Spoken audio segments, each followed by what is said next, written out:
ikerketa berri bat abian da, eta Zabalaren desagerpenari buruzko xetasunak eman ditzakeen pertsonen bila ari dira. Agian diren lanketa hauetan sakontzeko Naiz Irratiko estudioetan daude, Amaia Ardozia ilunpetik argira, herri ekimeneko bozeramalea eta baita Nerea Zabala, Josu Zabalaren aizpa, egunon? Egunon, bai. Badira hainbat aste, herri ekimena dokumentalala ikerketa abian direla, nolako izan da hastapen hau? Astapena, behar bada, ideiaren lehendabiziko bultada, Nereak esplikatuko du, nola hasi izan beraiek, ez? Bai, bueno, gure hasiera izen zen Josu hilda gertu zen momentua, oindala 29 urte, osea, gure bultzada ordundi dabil. Gertatzeana, pues, naiz eta jende asko laundu nahi izan, pues ez deu lortu fundamentuzko ikerketa sortuko zunzeo, ze oin arte.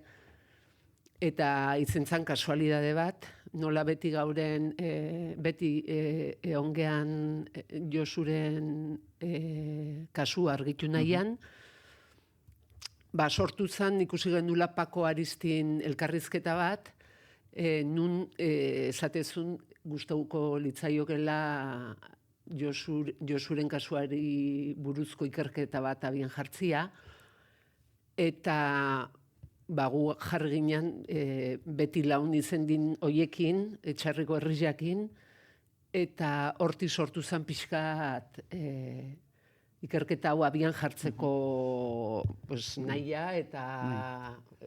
Lehendabiziko pausu horiek. Lehendabiziko pausu horiek askotan saio geanak, baino ez de bere frutu ematen, bueno, oin arte ez eman, baina oin badirudi dana bat abestinatzen jarri dila, eta martxan jarri dela, eta, bueno, bagia esan... Horrari, pozik gaurea. Hori, bai, familiak etorri zitzaigun pixka bat esanez nola bazogola aukera hori ikerketa eta ikerketaren emaitzoiekin gero liburutxo bat edo idazteko eta Pako prezegola. Eta orduan, iruditu zitzaigun herrian ere, bultzada hori eman behar genuela, elkartu ginen dozena bat pertsona edo, ikusi genuen saiakera egiteko gogoa bintzat bazegola, eta horrela, geldi hasi ginen, eta pixka bat nerea esaten duen bezala. Gero, nolabait, abiadura hartu zuen, eta ja gauzak aurrera hasi ziren, eta oraintxe horretan gaude. Horre esaterako, heriotzaren 20. urte urrenean, naizen argitaraturiko artikuluan aipatzen zen, garaian ere izan zela, batzorde bat egia jakin nahi dugu izenekoa, horre batzorde eta ekimen ezberdinen artean, eta egindako denbora honetan lanketa guztioetan topaturiko oztopoak anitzak izan dira? Pues paeta bat. Eske hor sortzeian indar guztia paeta badia. Porque bertsio ofizial batek nolabait ezartzen duena paeta bada, berez. Ja ikerketa paeta horrekin jotzeu, justiziak paeta horrekin jotzeu, egisak paeta horrekin jotzeu, orduan ez da zailtasun bat da, ja jatorriz biziauta jaixo dan zehoze, ez? Zu ja 200 eta hilda gertu eta 200 eta bertsio ofizialak esaten madu ikerketa landu be gorputza bero eonda, esaten madu pertsona hori suizida oindala, ja dana biziauta do. Tapa eta horren kontra jotzeu orduan ez da zailtasun bat, dia danak. Danak. Horre gogora ekarriko dugu, Josu Zabala salegietako militantearen gorpuzkiak itziarren topatu zituztela dokumentaziorik, ala dirurik gabe, bere heriotzaren eragingo luken bala ere ezela topatu, ala bere zapatiletako lurra ere ezela hilotza topatu zen lekukoa. Egin irratiak ere jaso izan zituen dei pare baten bitartez, hasierako unetikan salatu zen ardura, segurtasun indarrena zela. Jakinal izan duzen noizbait dei anonimo hauei buruz? Bai, eta ez gu bakarrik hori judizializatuta dago, dei hori egin zuen pertsona Josu Agertuta urte batea atxilotu zuten, Inasi Zeberio erail zutenean, ordun bertan atxilotu zuten Iñaki Bilbao, Josukin zon kidea. Ta bera izan zen, egin irratia ustez izan zala, ez da, deituzuna, eta deklarazio jura zea bat egin zuen, bere testigantza emanaz, eta esanaz, Josu Bilbon desagertu zala, agertu baino 300 lehenuo. Eta naiz eta kasua irikitea egon, eta bere testigantza, eta behar prestatu testigantza ematera, ez zioten jaramonik egin, ezen ezer ikertu. Ezen begiratu 3 egun horietan Josu non egon zer gertatu zen, nondik nora justifikatu Bilbon desagertzea, eta handik 80 kilometro eta agertzea. Esan nahi dut, lehen esan bezala, ezarrita zegoen Josu suizidatu zela, eta agertu o ez agertu testigantzak, frogak, indizioak edo zer gauza, eta horren kontra jotze de beti, ez? Hori da esan deuna, ez zailtasun bat, baizik eta zulua, opa eta. Oso ikerketa baldarra egin zen, zalantza pila bat utzi zituna horra airean, inoiz ez diela instituzioak, inoiz ez diotela nolabaiteko egiazko bide bat eman hori hobeto eta zalantza horiek argitzeko lanketa bat egiteari. Horregatik 29 urte hauetan eta batipat familiari eskartu behar zaio, beti egondala hor, beti eskatzen egi hori nolabait aurrera atera behar dugula, eta orain badaukagu beste lehiotxo bat, hortik jorratzeko, eta bintzat zerbait gehiago argitzeko modukoa izango dela, hori da gure asmo. Abiatu den ikerketaren funtzioetako bat ere izango da hori, garaiko froga hoiei bestelako sakontasun bat, bestelako itzuli bat ematea, nolako lanketetan zabiltzaten murgilduak? Lanketa dira, eta 9 urte pasata, ordun agertu etzana, oin agertzi zaila da. Ordun, hoiedana bilatzen egia, oaidia, eta izan daitezkeen hipotesi desberdina lantzen nahi dira, porque hipotesiak irikitzen ari dira.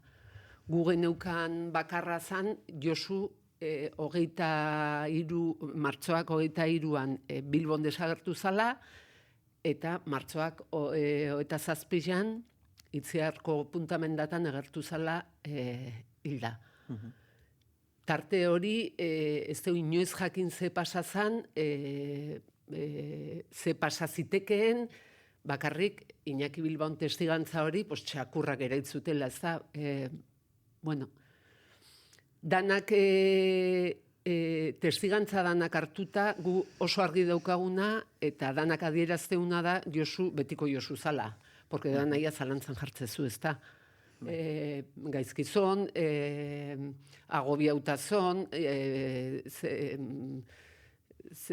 nolabaiteko ansiedadi zaukan, eta ez, betiko Josu zan. Orain testigantzak denborarekin ere agertzen dira, hori da alde ona, hainbeste urterekin testigantzak nolabait askeago o garbizio itzein dezakete, orduan, adierazten digute Josu nola zegoen eta ze modutan zegoen, eta betiko Josu zen.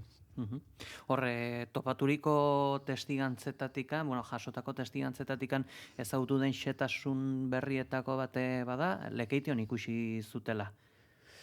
Hori bada, baino eskipotesi gizua daure, esan nahi dut. Hemen daukagun zailtasuna da, esan bezala, 29 urte pasa direla, testigantzak datak zehazteko zailtasuna daukela. Oraindik lantzen ari dan gaia da, ez? Orain txari dira testigantza horiek, izkutuan egon diren testigantza horiek, eta nerak esan duen bezala, behar bada bere garaian, beste gora bat zenez, gehiago kostatzen ziren gauzak ateatzea, orain gelditzen diren testigantza horiek ateratzeko beharra daukagu, horregatik egiten dugu deialdia jende guziari zer gauza ikusi izuna esateko, agertzen ari dira testigantza txikitxo batzuk, eta oraindik testigantza horiek ikertu egin behar dira, jakiteko noraino eramaten dute agertu dira, hori eta besteren bat ere, eta prozesuan dago, oraindik. Prozesuan dago, bai.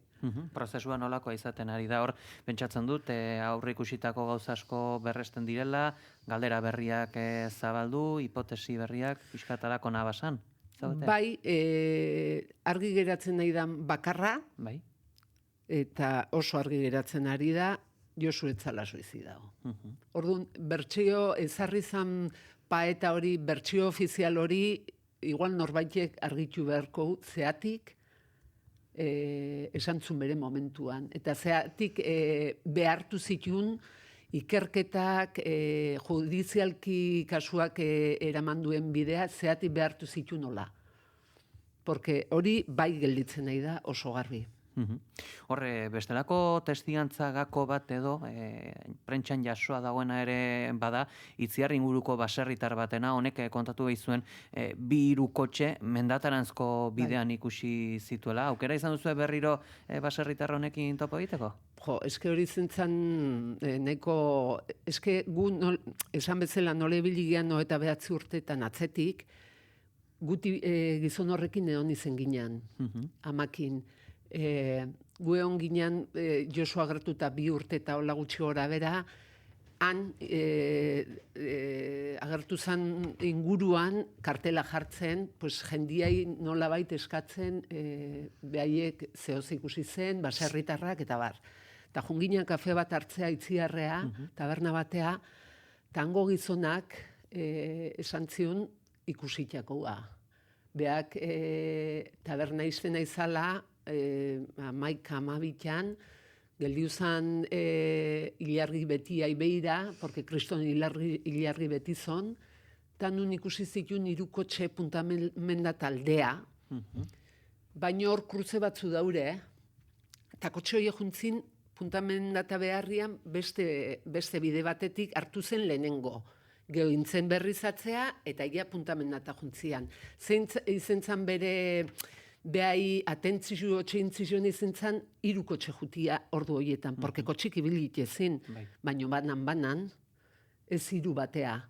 Ta pentsauzula, pues, nola 3 kotxe batea atzea aurrea, eta hurrengo hundin agertu zanin Josu, bere gorputza, gizon honek 6 notxeintzun bere arreba zarutzen bizizana, ez dakit zarutzen duzu maian, oinez nez akordatzen, otxeintzizion esanaz, jode, mutilau agertu da horrilda, eta ni hau ikusi nun, eta beti onda histori hori berdin kontatzen.